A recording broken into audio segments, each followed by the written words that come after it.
The Murder Shelf Book Club contains disturbing content related to real-life crimes. Listener discretion is advised. Different people have different housekeeping standards, Bliss would say. And there have been times where I could run into stuff, but I was never totally blocked. I don't know what kind of obstacles I was encountering that day, but it was enough that we just didn't go any further. Bliss and his men used all their might, but they couldn't push their way beyond 3 feet in. Firefighter Bill Bliss, from Levi's Eyes, by Aphrodite Jones.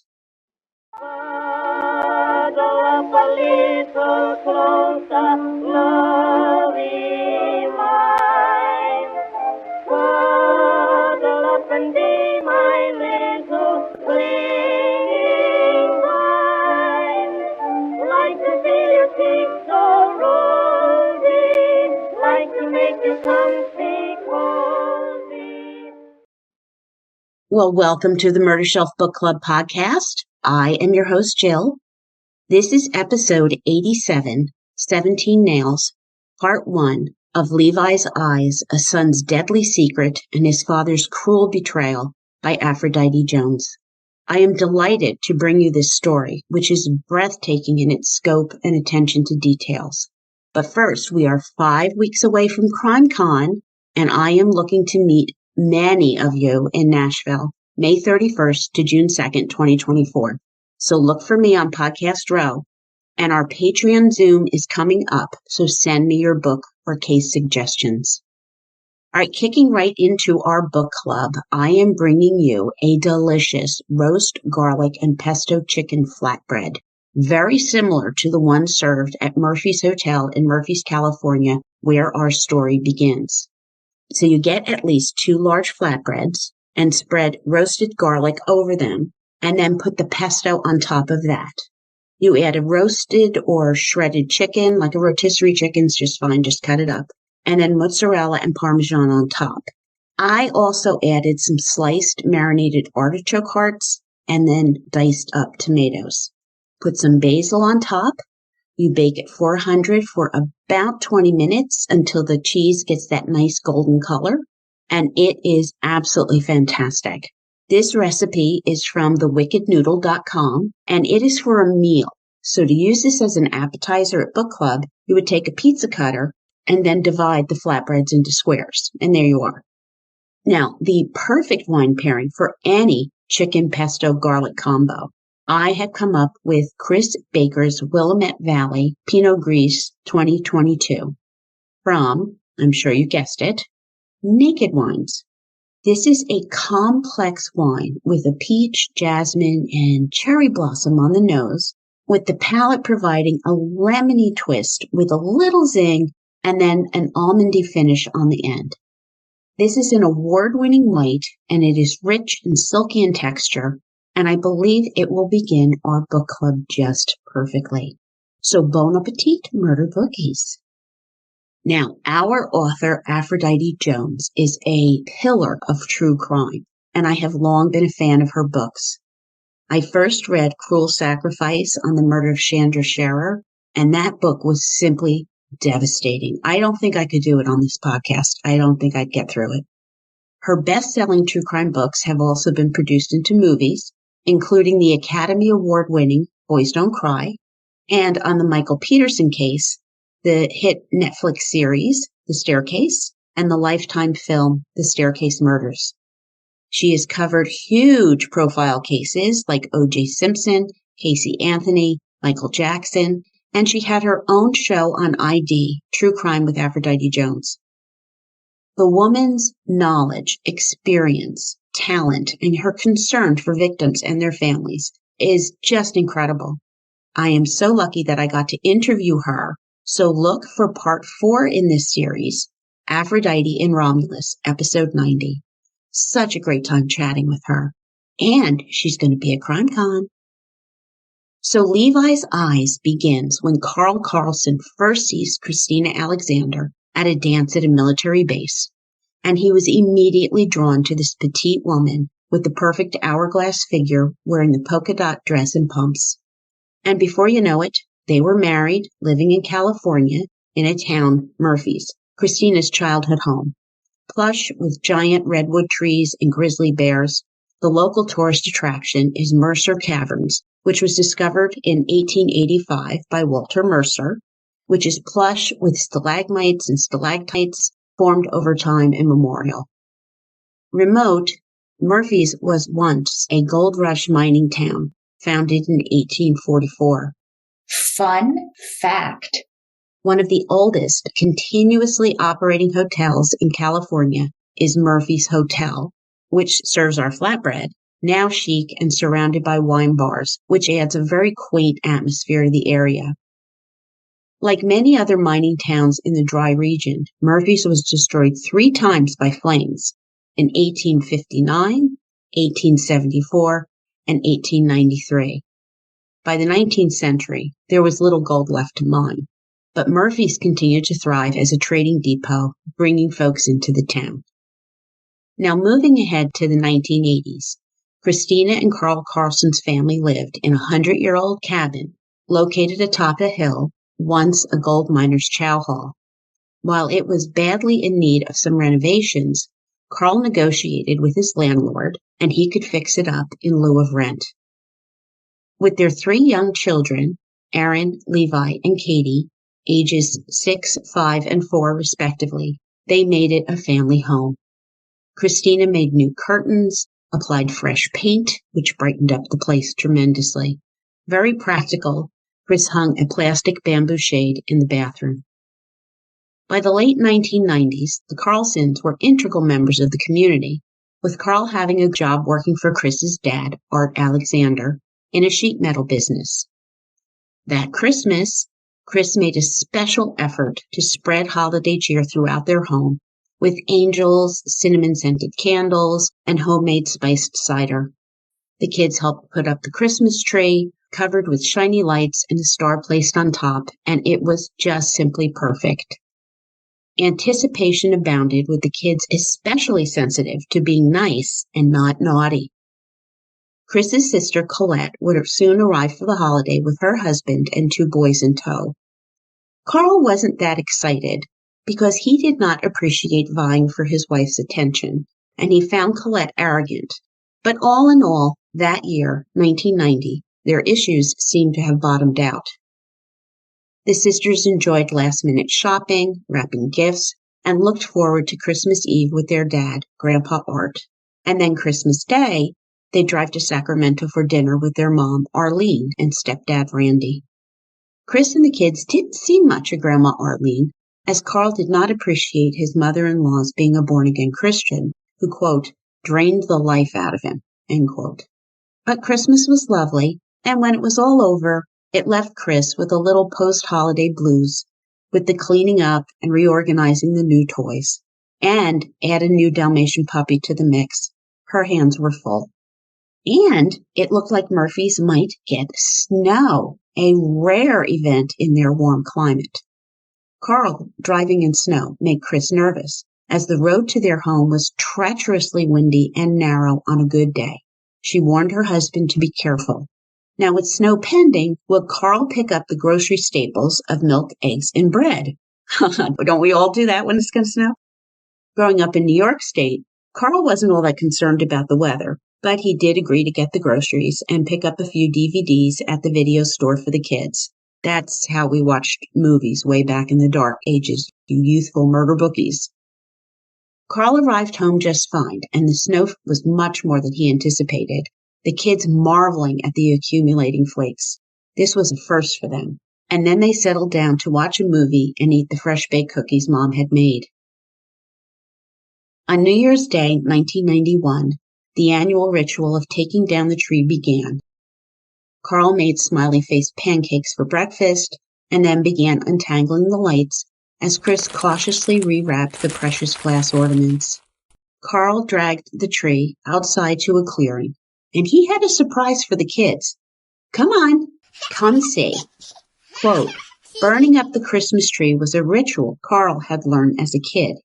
He relished the days when his father took the big Christmas tree to the burn pile on the farm, and he loved to watch it ignite. End quote. Okay, that's certainly different. With the snow providing a safety blanket, Karl went for it. Dousing the tree with kerosene, he told the kids to stand back, and the burst of flames scared Katie and Aaron badly, with Levi's eyes huge. Why had Daddy burned up the Christmas tree? Well, Karl told them, quote, I wanted to show you how fast a fire can start, because if this tree was still inside the house and the lights get hot enough, it could easily have started a fire, because a house can go up in an instant. It can blow up just like that, end quote. As the flames died down, a gray smoke blowing, the kids got bored and they began chucking slushy snowballs at each other. After a lunch of grilled cheese sandwiches and tomato soup, the universal favorite, Chris had plans to hang out with her best friend and watch a movie with popcorn. They'd order pizza for dinner. The kids went down for naps, and Chris went to take a bubble bath, grateful for some downtime after the hectic morning. Karl had dozed off, but was now awake. Chris had been complaining that the bedroom side of the house was cool, so he went to check the heater. Having done numerous jobs with art over the years, he thought it might be an insulation problem and grabbed a ladder, dragging it into the living room. But he wound up using a chair instead to climb up into the open attic hatch, confirming that the insulation was damaged, an easy fix. He went outside to the shed to get some copper wire, and not 5 minutes passed when he heard Chris shouting, Karl, get the kids! Terror in her voice. Looking outside, he saw dark smoke rising from the roof vents as adrenaline shot through him. Rushing over to Levi's window, it was double locked with a screen. He smashed through the hot metal, amazed that the room was already filled with acrid smoke. He saw the flames in the hallway. Levi was curled up in a fetal position, clinging to his teddy bear. Karl grabbed him, stirring the air and making the flames whoosh. Karl would say later, quote, it was like we were in the movie Backdraft. I grabbed Levi by the hair and I pulled him out, and then a fireball came towards us and we were both blown back off the porch.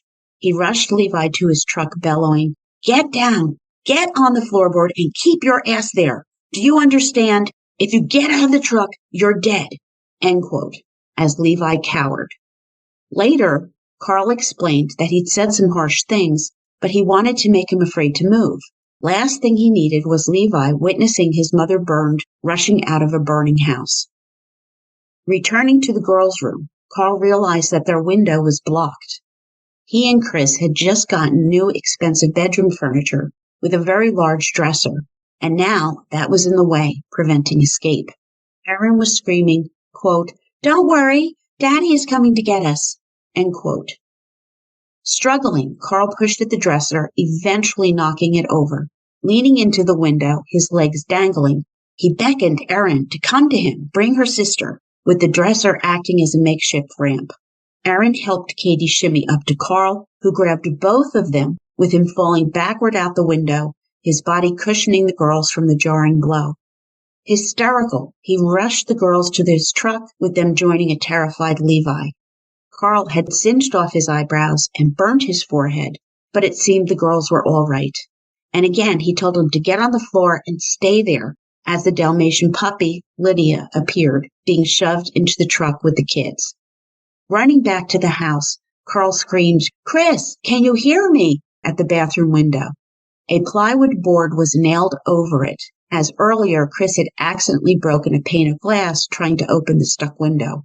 This window was positioned higher than the others in the house, and without the ladder, Karl couldn't reach, and the ladder was inside. He grabbed a piece of fence post to try to tear the screen, but it failed to help him pry the plywood free. Karl next ran to the back door, trying to enter through the laundry room, but the black smoke made it impossible, the heat too intense. He went back to the bathroom window. By now, the whole front of the house was ignited in flames, caving in on itself. Running to the truck, he drove off to try to call 911, with heads popping out of neighborhood windows to see what the commotion was about, as he screamed, quote, my house is on fire, my wife is trapped, end quote. Neighbors called 911 as he turned around, heading back to the orange glow atop the hill. Seeing the inferno, Karl would drive away. Later, he would say, quote, "Put yourself in my spot. Would you let your kids watch the house fall in on their mother? No, you wouldn't. You'd put the truck in gear and you'd drive away from it." End quote. When Aaron asked what about Mommy, Karl said, quote, "I think Mommy went to heaven." End quote. The first volunteer firefighter, Ken Thurston, drove up in his personal car, assessing they'd need more serious equipment. Murphy's and Vallecito fire departments had grave difficulty driving up the steep, icy road that the Karlsens lived on. When the truck began to slide backward on the ice, the driver slammed on the brakes, causing the hoses to fly off the back. Oof. Loading the hoses back onto the fire engine would take 5 precious minutes. Firefighter Bill Bliss and his team found the fire's heat had already reached 900 degrees. Going around to the back door where the flames were cooler, Bill Bliss struggled to get inside, being blocked. The fire chief ordered, "Surround and drown," which meant water bomb the house, and eventually the fire was beaten back. The center of the house was a pile of smoking ash, soot, and rubble. Murphy's fireman Dennis Miller located the epicenter of the fire, near Levi's room, pulling down the fragile wall, revealing a white sink and a nude female body crouched in the tub, head facing the ground, a washcloth over her mouth. It was simply gruesome. The shocked children and Karl were hustled into an ambulance by EMT Pam Greet, with the traumatized kids giving short yes or no replies. Karl couldn't catch his breath and was given oxygen. Christine's father, Art, arrived asking for his daughter and was told she hadn't made it. Heartbroken, shocked, mental fog set in, leaving Art's memories of what transpired next hazy. His beautiful daddy's girl was gone. It was impossible. It couldn't be. At the hospital, the medical staff confirmed that the children's airways were clean and miraculously, none had any cuts or burns. They were given popsicles, going totally silent, not a tear falling. Art hugged the kids tightly, with his best buddy, Jim Roberts, arriving. Next door, Karl was being treated, white gauze wrapped around his head, his eyes glazed over. Jim asked Karl what on earth had happened. Choking up, Karl said he'd lost the best thing in his life. Well, did he know how the fire started? Karl told Jim around 2 p.m. He was up in the attic fixing a small electrical problem, faulty wiring. After going outside to find some copper wire, he heard Chris yelling to get the kids. He filled Jim in on the harrowing rescue, with Jim wondering why he'd taken each kid separately to the truck. But Jim heard Karl slurring his words. He was drugged up. And then Karl launched into speaking about an earthquake that hit Murphy's a couple years ago, confusing the hell out of Jim. What earthquake? He didn't remember an earthquake. Karl said, quote, "Well, after that quake, that window got almost completely jammed and you could barely open it." End quote. Jim was so confused. What window? With a deep breath, Karl explained that Chris had broken the bathroom window trying to pry it open with a plunger, and he'd boarded up the window with plywood until he could find time to fix it, about a week back. Chris had gotten trapped in the bathroom. Well, Jim wondered why Chris hadn't made a run for it. Why would she stay in the bathroom for so long? It was only a few steps to the laundry room door and escape. Karl wondered if the space heater in the bathroom had caused it. He'd heard Chris hollering, and she sounded like she was in the bathroom, but he'd unplugged the space heater because it was too close to the wall. Would she have plugged it back in? Well, Karl had no idea, but he also smelled cinnamon. Maybe she had candles burning? He jumped at the window, but the window was 6 feet off the ground, and that side of the house was up on stilts. Well, Jim recognized he was getting nowhere talking to Karl, who was making no sense. The house wasn't up on stilts at all. The man was confused and had worked himself up speaking in hypotheticals. Taken to his father-in-law's, Karl was in shock. Family and close friends came by to pay their respects and to see how the kids were doing. Well, then the doorbell rang, and this time it was Howard Stolman, a fire investigator with the Ebbets Pass Fire District. Karl was overwrought, smelled like smoke, and thought it was just awful that this guy came tonight. Stolman apologized, but he needed some points clarified. And Karl began to recount the fire story once more, with Howard reading his body language, making eye contact, and listening intently. He was fixing the attic, and he'd left a drop light on the floor when he went outside. He'd only been in the shed not 10 minutes, and he had no idea how the fire got so out of control so fast. He was angry that he'd broken Levi's window, the air coming and fueling the flames. After rescuing Levi, he'd run back for the girls and then took them to his truck, which surprised the investigator. Karl had taken a lot of time running back and forth with the kids, which made no sense. Karl thought that Chris had gotten out on her own, and he feared that the kids might try to race back in, trying to rescue their cat, Lola. When he was asked about the boarded-up window, Karl explained that Chris had broken it after it jammed, and she wanted it covered with plywood until they got a new one. Stolman asked Karl what caused the fire. Well, he had no idea. Everything was fine when he was outside, but Karl suggested that maybe the space heater played a role. He knew Chris turned it on when taking a bath.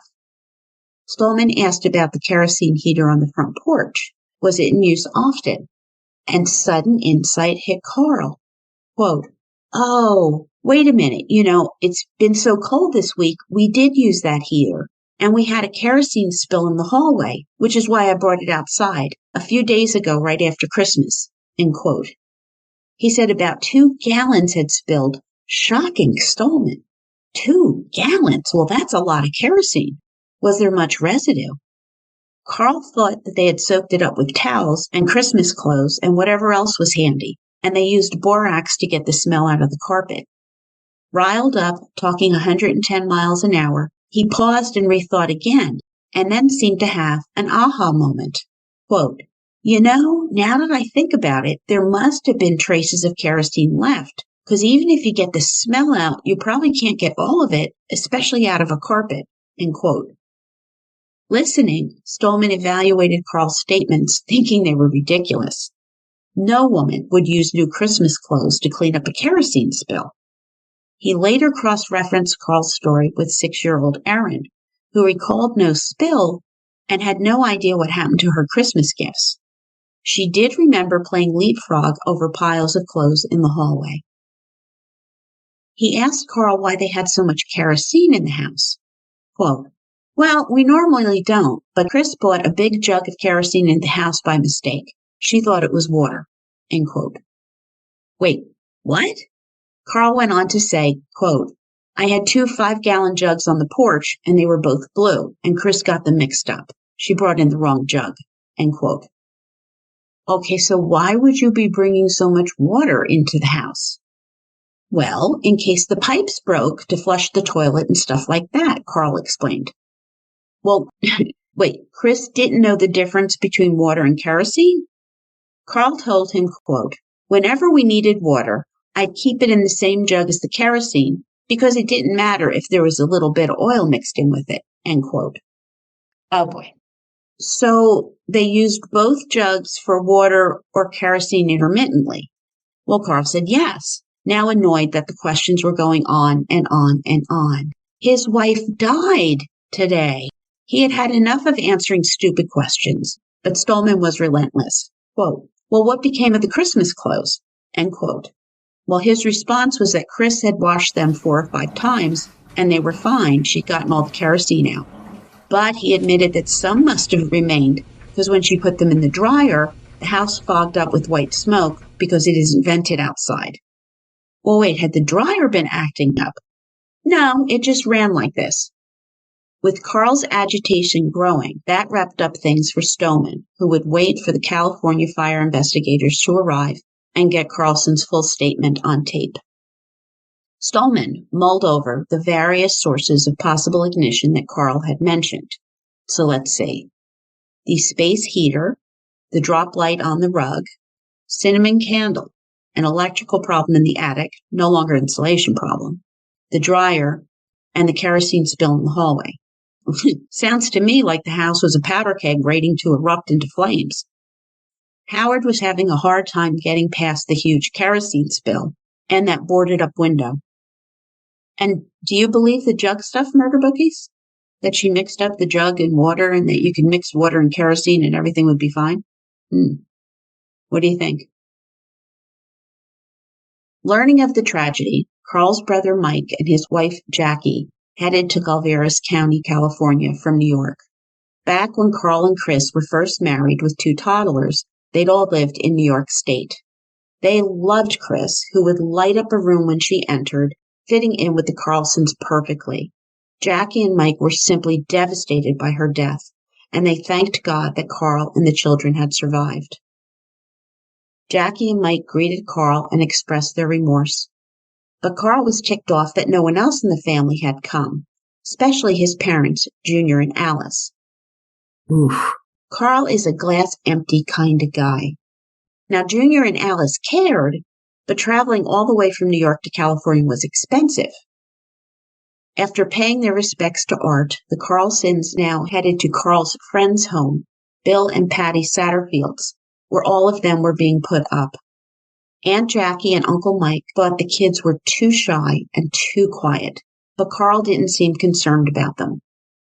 Mike accepted that Karl was a narcissist, but seeing Karl so wrapped up in himself even now left even him shocked.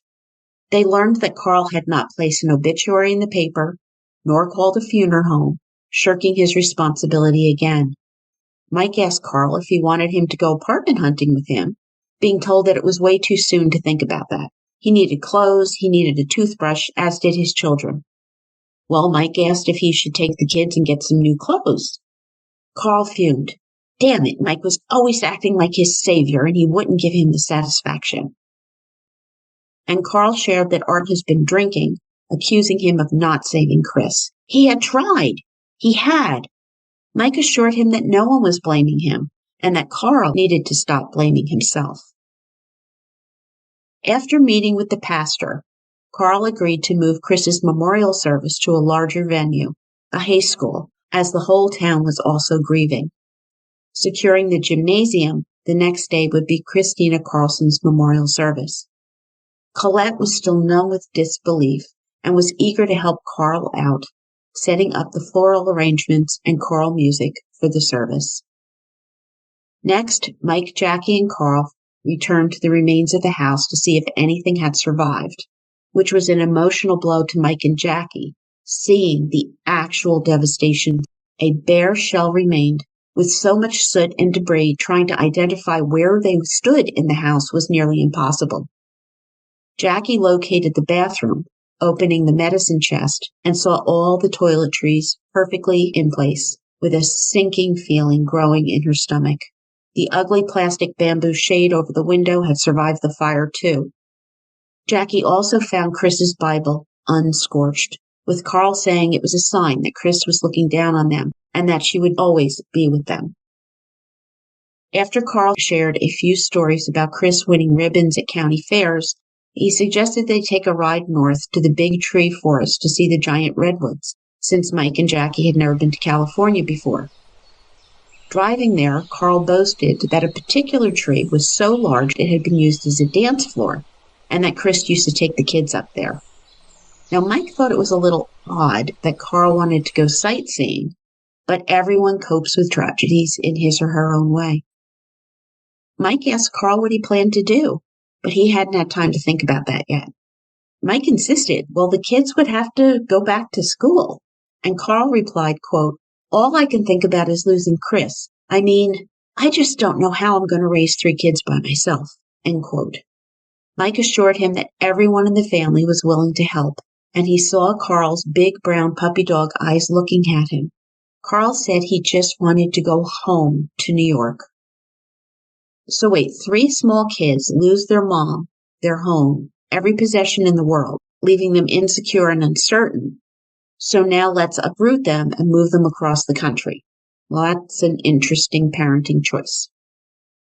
At the memorial service, Bob Monson, the battalion chief of California Fire in Calaveras County, knocked on the Satterfields' door, wanting to speak to Karl and Aaron. There was a rumor flying around that Karl planned to leave Murphy's, and Howard Stolman had already briefed Bob, who understood that there were holes in Karl's story. Clarification was needed. Karl was polite, but he resented the late-night arrival as intrusion. Couldn't he wait until tomorrow? Aaron was asleep. But Monson insisted, irritating Karl further. Since the fire, Karl had wanted to shield the kids from more trauma. He hadn't let them go to their mother's memorial service, thinking it would scar them for life. Well, Erin came to the table in her pajamas, and Karl told her to answer every question the best she could. Fortunately, Bob Monson had a soothing voice and a kindly disposition, so soon Erin was comfortable speaking with him. She confirmed Karl's story of how he had rescued her and Katie. Had she heard any sounds, maybe popping or bursting? But she hadn't because she was taking a nap. Had she heard Mom? Quote, "Yeah, I heard her scream just one time and that woke me up." End quote. Oh, this poor little girl. Erin wasn't aware of any spill in the hallway, but she had seen bunches of towels and blankets, and she and her siblings had jumped over them for fun. She told Bob Monson that Daddy had burned the Christmas tree that morning. Oh, had Daddy ever done that before? No, and it was really smoky. Well, why had Daddy done that, Erin? And she said, quote, "He wanted to show us how fast a fire could start," end quote, as she began rubbing her eyes and yawning. Well, that was enough for now, Bob thought. He would circle back another time and get deeper into this Christmas tree story. As the fire investigation continued, the autopsy came back on Christina Karlsen. Found in a prone position, partially slumped over the tub, soot had completely covered her upper body and legs, which were all intact. Only the right side of her face was burned, as well as her trachea and larynx. The cause of death was simple asphyxiation caused by inhaling smoke. The manner of death, undetermined. The toxicology report would show that Chris had a blood alcohol level of 0.07, 1 point under the legal limit of intoxication, which shocked Karl. The woman barely ever touched a drink, let alone got inebriated. Colette mirrored Karl's reaction. The only drink Chris drank was a fuzzy navel, a cocktail of peach schnapps and orange juice. Was she hung over? And she planned to ask Karl, but never had the chance. After the memorial, January 5th, Karl said goodbye to Bill Satterfield, drove to the Sacramento airport with the kids, and flew to upstate New York. No announcement, no goodbyes to Bart or Colette, just poof, gone. Colette was blindsided. First, Karl cheated the kids out of attending their mother's memorial service, and now he took them away from their hometown, their grandpa, their grandma, their aunt, everyone they knew. She had just lost her sister, and now her nieces and nephew were clear across the country. Karl would later insist that Mike suggested the move, that Mike arranged the trip and bought the tickets, and it was all very last minute. Going to New York to be with his family made sense, and Karl didn't trust Colette or Art, who still had that drinking problem. The fire investigation pressed onward, working meticulously, cautiously so as not to miss anything. January 8th, the California fire team, comprised of Bob Morrison, Kevin O'Mara, Carl Kent, and Scott McKinney, filed their initial report, and the most significant findings were: 1. A slightly charred piece of plywood covering the bathroom window was hammered into place with 17 nails. 2. A cardboard box in the hallway filled with clothing was saturated with kerosene. Hadn't Karl said she washed the clothes 3 or 4 times and got rid of the kerosene? 3. 4 smoke detectors were found melted into the carpet and had no batteries. 4. The burn patterns indicated the fire was centralized in the hallway. Okay. Karl and the kids went to stay with his parents, Junior and Alice, at their log cabin home in Romulus, where it was quite cramped. Knowing the kids had been traumatized, Karl's 5 brothers and sister Loretta swept in to help the best they could.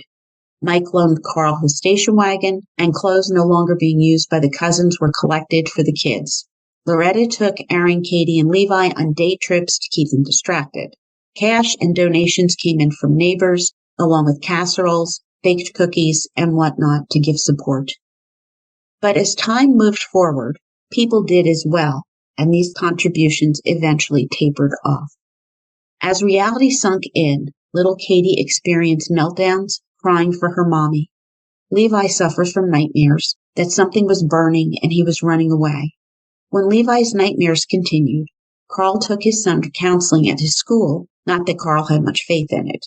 At first, Levi began to sleep better, but then became withdrawn, isolating himself. The counselor told Karl Levi was deeply mourning, and it would take time, but Karl ended the sessions. Unable to find a job, Karl was running out of money. He called Merrill Lucan, his State Farm insurance agent, and asked when he could collect. Lucan said the claim was still under review, and Karl snapped, quote, "The insurance policy is there for a reason. I just spent $6,000 on plane tickets for me, my 3 kids, brother, and sister-in-law, and I am flat broke. I've got funeral expenses, and it's a bitch raising 3 kids by myself," end quote.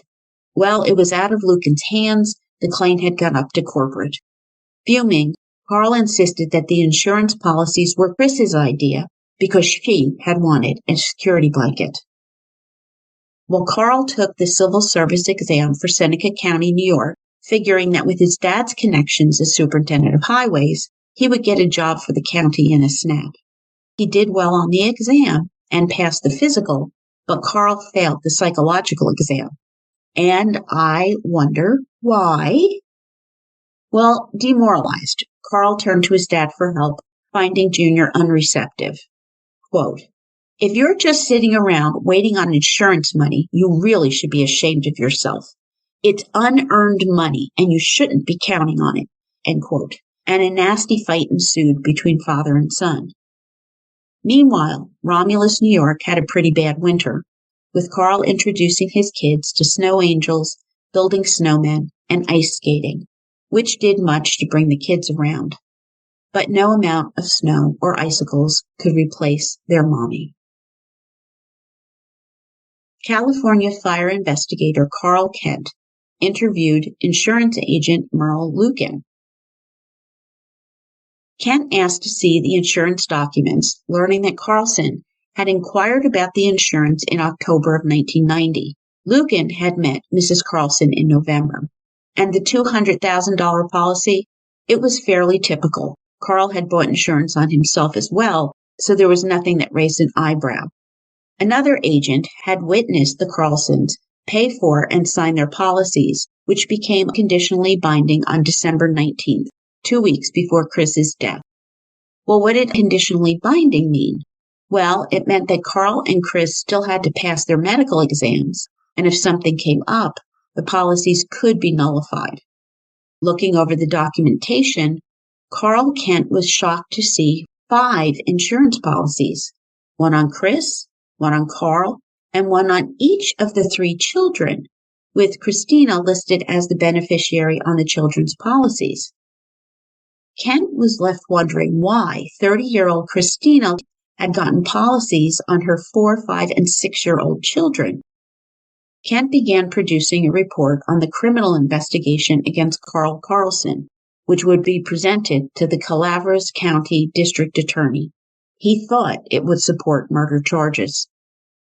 Karl Kent then called Karl, who claimed that Christina had wanted these policies, not him. She was the beneficiary on his and the kids' policies, and it was Merrill Lucan who suggested that they get policies on the kids. Now, this contradicted what Lucan had just told Kent earlier during their interview. Their conversation had gone like this, quote, Kent replied to Karl, "You're saying that it was Mr. Lucan who suggested you take out life insurance on the kids," with Karl confirming it was.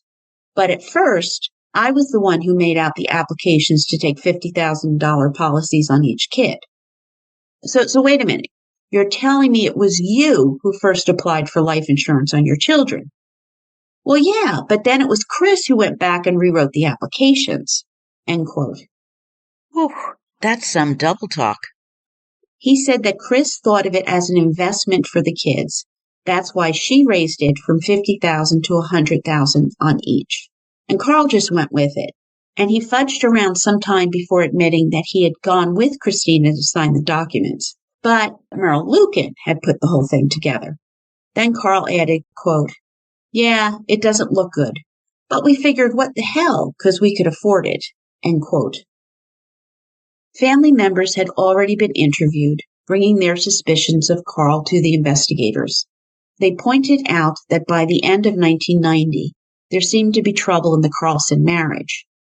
No one said that Chris had been abused, but Karl was controlling and could snap at her when she stepped out of line. Chris's cousin, Jan Starr, was downright afraid of Karl, could fly into a rage, and had during those weeks prior to Christmas. Jan explained that Chris wasn't allowed visitors when Karl wasn't home. All right, that is a major red mountain, isolating the victim, controlling the victim. But anyway, Jan had come over to bring the kids some Christmas cookies, and while she and Chris were having tea, Karl came home unexpectedly and was pissed to high heaven. He slammed the table so hard the teacups nearly fell off, and Chris's eyes filled with tears as the kids scattered, taking cover. And that was the last time Jan had seen Chris. When Karl did not hear back from Kent, he called for an update, learning that the lab reports were still pending and it could take 8 months to review the process. With Karl flipping out, Kent asked him about the trouble light he'd been using that day. Had he turned it off before he went outside? Quote, I was just running out for a minute, so I probably left it on. I was going to put it on the china cabinet, but there was a damn bowl on it. End quote. When asked if there was any trouble in the marriage, he said no, that he and Chris were best friends. When told that Colette had indicated there had been some arguing, he admitted that that was due to his bullheadedness. Quote, we had a rough time about 1.5 years ago. I don't remember exactly why, but I pushed her off a chair. End quote. All right, my brows raised at that answer. Karl continued, quote, Chris was sitting on a chair and I pushed her and the chair went back. Sometimes I have a hot temper, a real hot one. So we must have been having a disagreement. It was probably something stupid. End quote. And then it suddenly occurred to Karl what the argument was about. Oh, he'd been cooking chili on a hot plate and reached for it and knocked the whole thing over, pushing Chris and Katie off the bench. That chili was really hot. All right, what do you think? Does that pass the smell test? Kent now shifted from chili back to kerosene. Karl said he bought a 5-gallon jug of kerosene the week before, but he claimed that the kerosene heater in the house wasn't working. But I thought it had been really cold and they were using the kerosene heater. No, Karl said. He had gotten that kerosene for Art's business, not for use in his house. Now, Karl didn't know this, but Ken had already reviewed a year's worth of receipts and invoices for Art's sheet metal business, and no such purchases had been made. And Karl started moaning that he was so broke, but then blurted out, quote, I could kick myself in the ass because I could have made more effort for my wife, end quote. Asked what that meant, Karl elaborated that he knew from the smoke that she was dead. There'd been no screaming or yelling. And then he added, quote, there was no pain, I guess, if that's what you want to hear, end quote. Reeling, Kent remained silent, and Karl was drawn into filling that void. Quote, I guess it's going to be stupid to say, but if I wanted to kill her, why the hell would I save the kids? End quote. Oh, holy moly. Well, Kent's voice failed him, and Karl continued, quote, let's face it, I had a $100,000 life insurance policy on all 3 of them, and in my opinion, if I was going to do it, I'd have let them go too. Then I wouldn't have to be a mommy. You know, if I didn't give a shit about her, I wouldn't have given a shit about the kids. So why would I bust my ass to get the kids out? End quote. Well, Kent probed. Had any of the children seen him trying to get to the bathroom window? Karl thought that Levi may have, but wasn't sure. Adding, quote, why the hell would you kill your best friend? We were more than husband and wife, end quote. And then he plainly stated he had not killed Chris. A farm state insurer, Heather Gower Smalls, was a part of a senior investigative unit, having worked her way up over 15 years. Her job was to analyze the evidence gathered in the Karlsen fire. Due to its severity, she had hired a forensic electrical engineer, the best in the field, Ken Buskey. The trouble light was sent to him for inspection. Now, this particular light was unique, holding a rare bulb, and Buskey ordered a case of them to aid in his testing. He compared the filaments inside the test bulbs to those inside the bulb at the fire scene, and his conclusion that while the trouble light smelled like kerosene, it was not on at the time of the fire. All right, before we get too deep into the fire investigation, the Ohio Arson School Inc.com has identified 4 basic steps in analyzing the cause and evolution of a fire. 1. Identify the point of origin. You look for the areas that have the most damage, marked by a convergence of V-pattern burn markings, and this is where the fire was most intense and destructive. 2. Establishing the fire's path. Analyzing the direction of the V patterns and burn damage, the path can be deduced. Did the fire spread from room to room, or horizontally, or vertically? And this is critical in figuring out the sequence of events. 3. Recognize ignition sources. Fire patterns created by different ignition sources have distinctive features, whether due to accelerants or electrical malfunctions, for example. This is used in pinpointing the cause of the fire. 4. Documenting the fire's timeline. Using the analysis of the fire pattern, a timeline is established, which is pivotal in reconstructing the sequence of events on how the fire evolved over time. So, this fire scene is complex, as local authorities had compromised a lot in their investigation. January 8th, Ken Buskey walked through, not having a sense of which rooms were where. But still, Ken was able to identify a, quote, U-shaped pattern of kerosene in the hallway, a distinct horseshoe shape that Karl Kent had also made note of, indicating there had been a second pour of kerosene, end quote. A second pour? Oh. Meeting with Heather Gower Small, Ken explained his findings, drawing a diagram on a napkin to explain his conclusion about the second pour. Based on his expertise in the evidence, he could calculate the exact time of ignition based on the quantity of fuel pours in the U-shape, which occurred just minutes before the blaze ignited. Mind blown. It sure sounds like Karl set the fire that killed Christina to me. After getting permission for a face-to-face sit-down with Karl, Heather Gower Small surveyed all the California fire documentation, hundreds of photos, witness statements, and of course, Ken Buskey's official report. March 8th, she arrived at the Karlsen residence in Romulus, New York, with Karl being gracious and a real conversationalist. He believed that this would be the final interview, his last barricade to getting that check. Had Miss Gower Small come to a conclusion about the cause of the fire? She replied that they were still working on it and needed a few things clarified. Placing a tape recorder between them, she asked him to draw a diagram of the house, marking doors, windows, appliances, D&W for washer and dryer, the access point to the attic, etc. What was in the attic? Karl replied that there were a bunch of 55-gallon drums, 30 boxes of their stuff, and it had been a real mess. They delved into his previous insurance coverage and into his financials. Boasting, Karl declared himself the breadwinner, and only his name was on their checking account, which is another big red relationship mountain.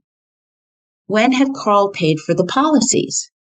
Well, he'd written a check during the first part of December. Heather Gower Smalls continued. He'd previously said he was certain he could afford the payments because he didn't have any bills, which confused her. Karl explained that he had filed for bankruptcy 4 years ago. And then she asked, quote, "Have you ever had a fire before?" End quote.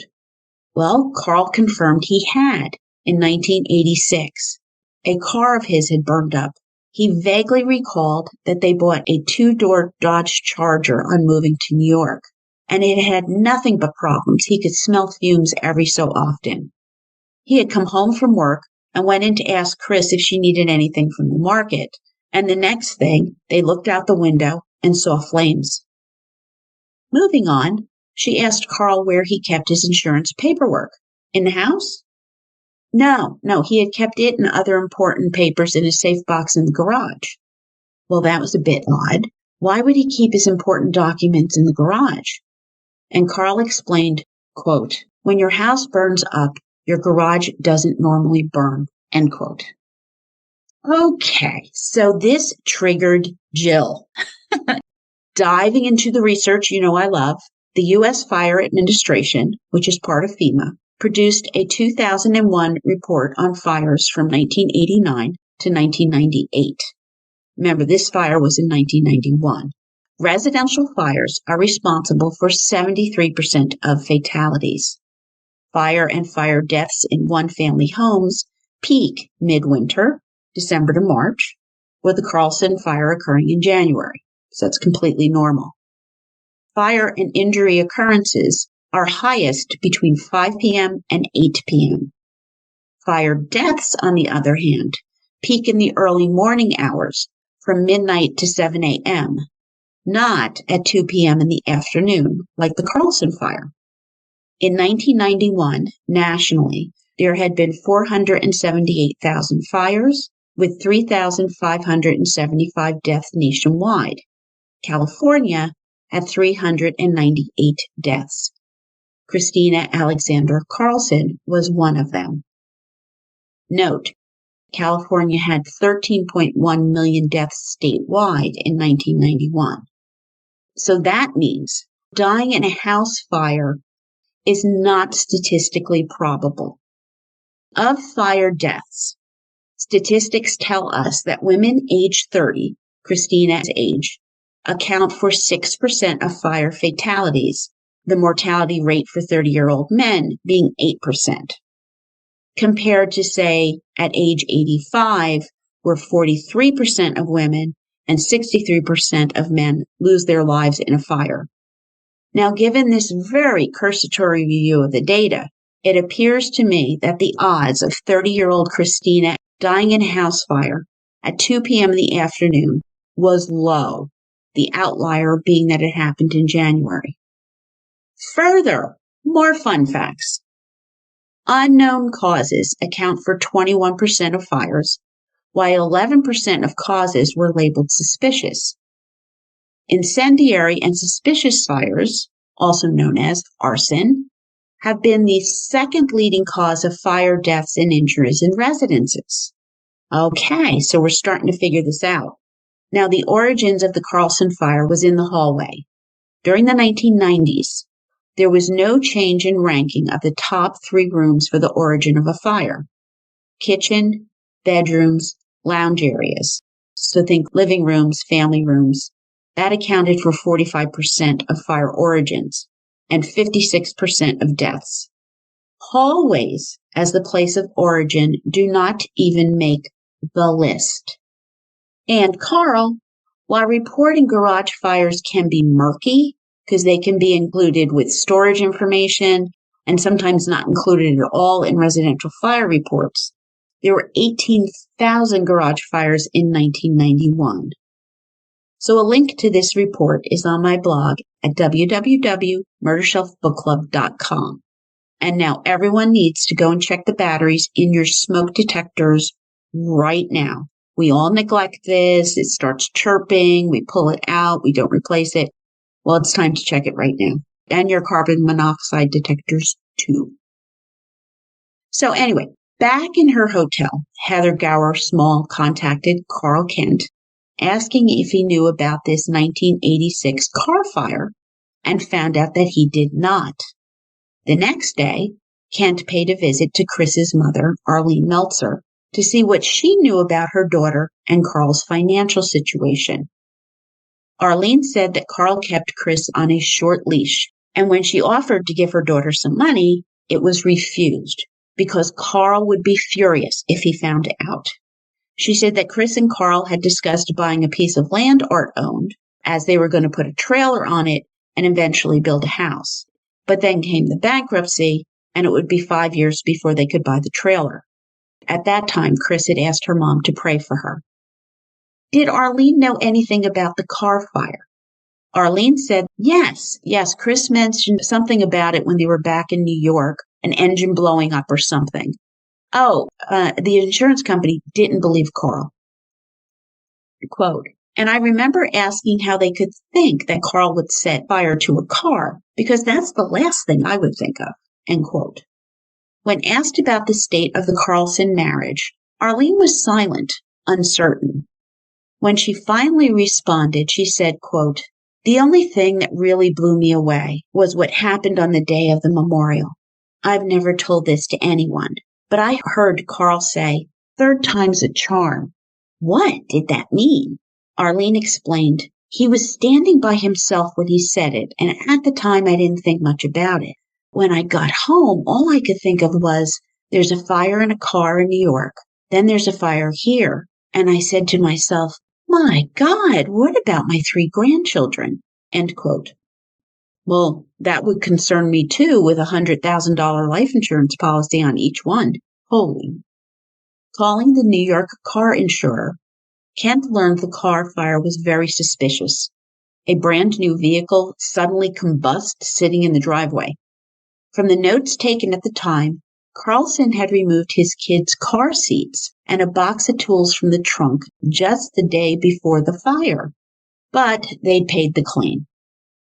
Karl would say that he was screwed over by the insurer because he didn't have insurance to cover the replacement cost, and he'd taken a loss on that car. Karl had the worst luck in the world. I wonder if Karl knows Scott Peterson, because he had terrible luck too, right? So it was 2 years after Christina's death and just before Thanksgiving that Karl first saw Cindy Best at a local watering hole, JR's. Going through a painful divorce, Cindy was out with her aunt doing a little line dancing. Karl swept in and offered to buy the ladies a drink, teasing Cindy, making her blush. Cindy looked over and ranked the man before her as maybe an 8, maybe a 9. Nice body, dressed in cowboy boots and a leather jacket, but she just wasn't feeling it. He, meanwhile, was already smitten. Petite, clear blue eyes, blonde hair, she reminded him of Christina. He shared that his young wife had died in a terrible house fire, and that he was a single dad to 3 small children who he'd heroically rescued, adding that he hadn't been able to save his wife. The ladies just felt terrible, but Karl didn't want their pity. Hours later, Cindy came to realize that something about Karl was drawing her in. With her Aunt Sheila bowing out, they went off to have breakfast together, chatting about their hopes and dreams. She shared that infertility had been a huge factor in her pending divorce, as her ex had really wanted a child, as Karl was already visualizing Cindy as stepmom to his brood. They spent hours together, talking, sharing, in sync in so many ways, with Cindy melting. She met the children, and they were simply adorable. Aaron and Levi polite, smiling shyly, and little Katie missing her 2 front teeth, as she just stole Cindy's heart. By now, Karl had collected the lump payment from State Farm, and it turns out that the Cal Fire and Sheriff Department just did not have a strong enough case to charge Karl, so the claim was paid. Karl had then bought a 3-bedroom house, providing a home and security for him and the kids. Eventually, he'd buy a farm. And it didn't take long before Cindy was there every night, giving the kids dinner and tucking them in while Karl worked double shifts at the local factory. Her taking over babysitting chores had saved Karl $300 a week. When they were alone, he vented to Cindy how unlucky he was, that life wasn't fair, anxiety welling up. Now, Cindy's first husband hadn't shared with her like this, so she appreciated Karl's openness. He was good-looking, had a solid family, a good job, wonderful kids, and she felt she found her prince. That May, Art, Colette, and her kids were coming for a visit, but Cindy wasn't ready to meet Chris's family. But Karl insisted he needed Cindy by his side, and it would be a mini vacation for everyone. After Cindy cleaned the house, stocked the refrigerator, prepped the bedrooms, she wanted to leave, not to flaunt their relationship in front of Colette and Art. But she weighed Karl's wishes versus what she anticipated would be a very emotional visit for Chris's family. And then in the end, Karl changed his mind and let her off the hook. She did eventually meet Colette and Art, and they were very polite and friendly, but focused on Aaron, Levi, and Katie. Over a cup of tea, Cindy and Colette began to get to know each other, with Cindy sharing stories of helping the kids with homework and teaching Katie to ride her two-wheeler. Karl had been a drill sergeant when Cindy met him, and she was still working on getting him to chill out. Well, Colette understood. The visit went well, with Colette and Karl basically getting along, and Cindy thought his concerns were blown all out of proportion. Then Karl took Colette over to see his family farm, the horses, where he took the kids riding, and it all would have been lovely short of the braggadocio going on. Colette had forgotten how delusional Karl was. Up to the hilt with his malarkey, Colette decided to burst his bubble, and she pointed out how old the barns were, junk piled up, which probably drew rats. Blocking her exit from the barn, with a steely look in his eyes, Karl said, quote, "Do you know how an arsonist gets away with a fire? How? You douse a rat with kerosene, then light it. It always runs back to its home." End quote. Oh my God, he said this to his deceased wife's sister, who only died in a house fire 2 years earlier? I was just horrified. Oh my God. Well, Cindy finds out that very abruptly, Art and Colette left, with Cindy never getting a chance to exchange phone numbers. And Karl kind of blew her off. They'd be back next year. But Colette did not return then, or even afterwards. And I know I'm repeating myself for the millionth time. There is so much more here. You have to read Aphrodite Jones's book, Murder Bookies. Soon, Karl was hounding Cindy to move in with him, with her resisting. She did not want another failed relationship, but he gradually wore her down. The kids adored her, loved being around Cindy, especially when she made them chocolate chip cookies. Cindy now had the kids she wanted so desperately, and she enjoyed mothering them. Karl continued to take the kids to sporting events on the weekend and tuck them in at night, but eventually he shifted this responsibility to Cindy, with him spending more and more time with the horses.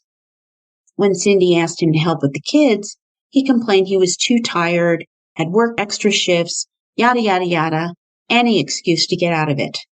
And it occurred to her that Karl cared more about the horses than he did his kids. Another red mountain. Between her waitressing, handling the house, dealing with the kids, Cindy was worn out. One morning she woke up feeling queasy with a huge headache, thinking she had the flu. But something nagged at her, and she did a home pregnancy test, and it came back positive. It was a miracle. Karl was ecstatic and began to talk about marriage as she began her second trimester. As they began discussing dates, Cindy woke up in severe pain, the bed bloody.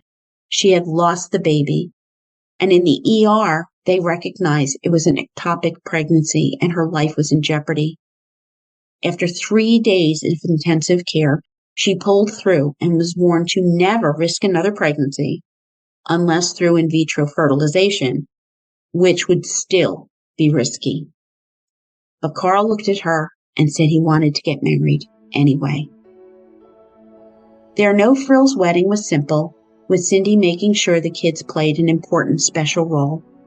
Aaron and Katie wore identical flowery dresses, with Levi in a button-down shirt and tie. Cindy wore a simple white dress with a string of pearls, and Karl looked handsome in his suit.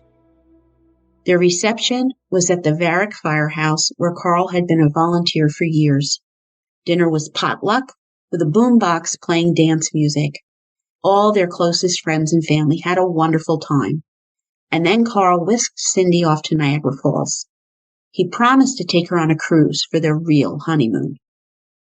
During their pillow talk, Karl revealed that he was embroiled in a nasty civil suit that was draining his bank account. The owners of the house he rented back in Murphy's were suing him for $200,000. They had been negligent, and suing him? It wasn't Karl's fault the house couldn't be insured because it was over 100 years old. Well, to Cindy, it made no sense. Karl explained that he had paid them $60,000 to make them go away, with Cindy totally sympathetic. Kicking a guy when he's down, that's just wrong. Well, due to all this, their cruise would have to wait, and Cindy understood. She believed they'd do all right. The house was paid for, their expenses would be low, and with her taking extra shifts on the weekend and Karl building horse carriages on the side, they would be fine. They saved, and Karl kept his word, taking Cindy on her first cruise, where she was enraptured with the aqua blue water and luxuries. And that concludes episode 87, 17 Nails, part 1 on Levi's Eyes, a son's deadly secret and his father's cruel betrayal, by Aphrodite Jones. I can't wait to continue telling you this story in episode 88, A Python Spits Kerosene Upon the World, part 2. Cindy and Karl's life together takes off, but still this terrible luck that Karl has continues to follow him, causing chaos and deadly consequences. Thank you for listening, Murder Bookies. I see you as you hear me. Let's take a few minutes here and leave an awesome review that will help me make new Murder Bookies. Share your thoughts with me at jill@murdershelfbookclub.com, on Twitter, Facebook, Instagram, or join Patreon for $4 a month. My merch store on Spreadshop is out, so get your merch. You can find all these links at my blog. You know where that is, with sources, photographs, show notes, our snack recipe, and our wine pairing too. Always trust your gut and lock your doors and windows. Written and produced by Jill, all rights reserved. Music by Karl Hosanna and lyrics by Otto Harbach. With snow pending, would Karl